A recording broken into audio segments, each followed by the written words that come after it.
Okay, so today we're going over dynamic rollover, and the references for this are the Helicopter Flying Handbook, Chapter 11, and Safety Notice number 9. And to understand dynamic rollover, first we have to go over static rollover, and static rollover is a rolling action when the helicopter blades are not in rotation. So when the blades stop, the helicopter has the same principle of any other object, and it rolls at the same critical angle that it exceeds. So it'd be the same as tipping over a water bottle or something like that, where if you tip it far enough, it just falls over. And every helicopter has its own critical angle, so it'll fall over at a different point in that tipping point. And this is just because they have different centers of gravity. So then dynamic rollover is the tendency of the helicopter to keep rolling past its critical rollover angle when one skid gets stuck against a fixed object and creates a pivot point and thrust, then pulls it over. And there are 3 things required to have dynamic rollover. The first one is a skid or a wheel has to get caught on something, and this could be anything from weeds, chains, it could just get frozen to the ground, or something like that that's just going to hold it in a fixed point, and that'll create a pivot point around which the helicopter will then roll. The second is the helicopter has to develop a rolling moment, so it has to have some momentum in the direction that'll keep it rolling around the skid. And the third is the main rotor thrust has to be great enough to lift and roll the helicopter around the axis of the pivot point and make it continue rolling over. And once that happens, then it has to exceed an angle of 15 degrees for it to roll over completely. And then once it exceeds that 15 degrees, it'll just roll over all the way. And aggravating causes or conditions of this would be when the lateral center of gravity is to the right of the helicopter. So that would be because when you pick it up into a hover, it would then be giving an imbalance to the skids when it's being picked up. So one skid would be higher than the other. So here the right skid would be lower. And when we pick up the helicopter, we have what's called translating tendency, which is the tendency for the helicopter to drift to the right because of tail rotor thrust. And because of this and the right skid being lower, then that could cause that skid to catch and create that pivot point. And then with translating tendency, we would have that momentum pushing us to the right, and we would pivot around it and have dynamic rollover. We could also have, if the right skid's into a slope, and so we have a crosswind from the left, and this would be for setting it down.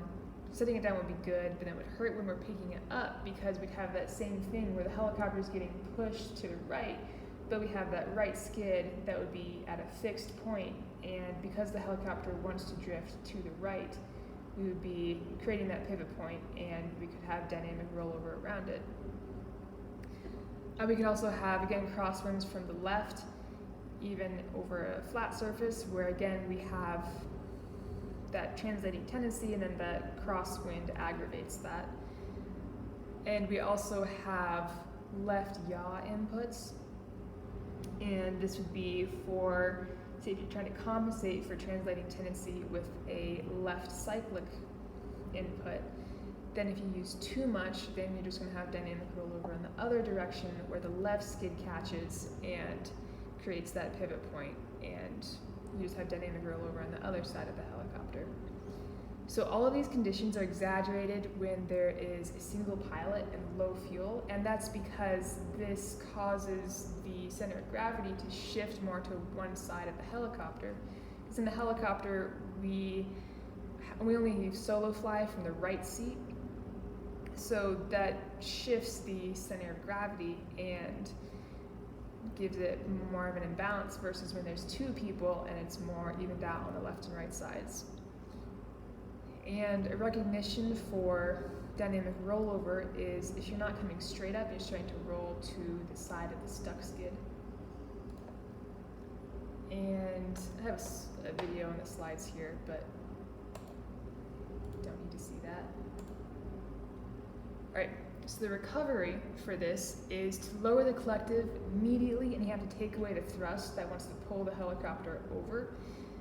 And just lateral cyclic in the other direction isn't enough to overcome the thrust, because the cyclic controls only have 9 degrees of lateral tilt, and that isn't enough to overcome the 15 degrees of the helicopter on its pivot point.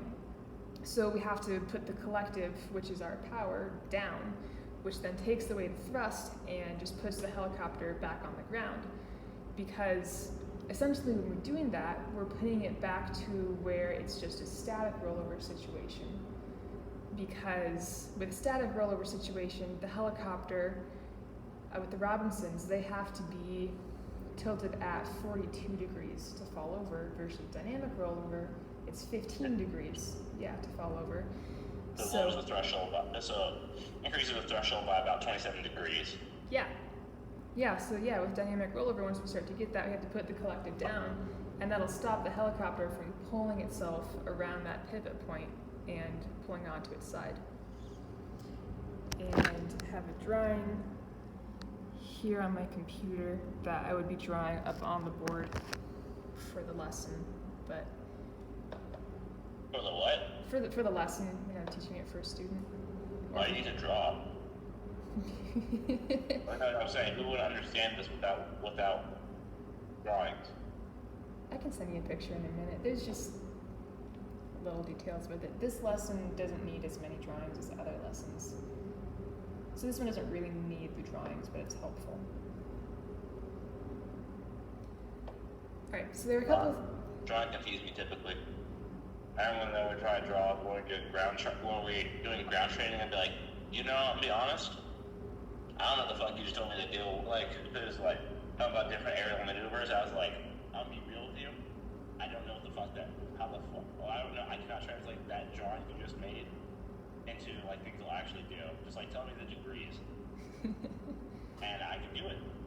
So you try to tell me, oh yeah, just do the diagram, we're gonna crash and die. The pilots like pictures, so there you go. Fuck me, right? fuck the fucking other pilot. You're just a special pilot. Oh, so you're saying I'm special ed now, huh? Yeah, well, you're fixed wing. Of course you're special. Oh, no, it's cool. Continue berating your students while teaching. I will. Alright, so there are a couple things we can do to avoid rollover. And first off is just to do a good pre-flight check of the area to make sure that the skids aren't frozen to the ground. Or we could even have situations where there's on a really hot day and there's tar on the ground. Then that could actually melt a little bit and get stuck to the helicopter. So do a good pre-flight, make sure the area is clear and there's nothing like that or any stakes around the ground that you could drift into and have this dynamic rollover issue with. And always practice hover autos into the wind and never when the wind is gusting over 10 knots. And this will stop the helicopter from drifting as much as we're practicing this and just create safer margins there. And never hover close to any fences, sprinklers, bushes, runway lights, or any other obstacles that the skid could catch. Just keep a good distance away from those and always be aware of where they are.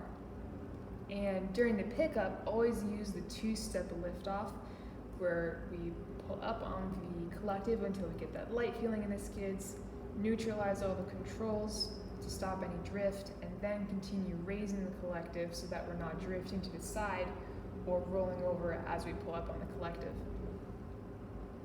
And don't hover too low, keep the skids at least 5 feet above the ground when practicing sideward or rearward flight, just to give good clearance of everything and make sure you're scanning the area. And always be prepared for a rollover, because most rollovers happen on ramps or at airports, and just make sure you're not being complacent. And then there's the safety notice, which is just many accidents involve dynamic rollover. And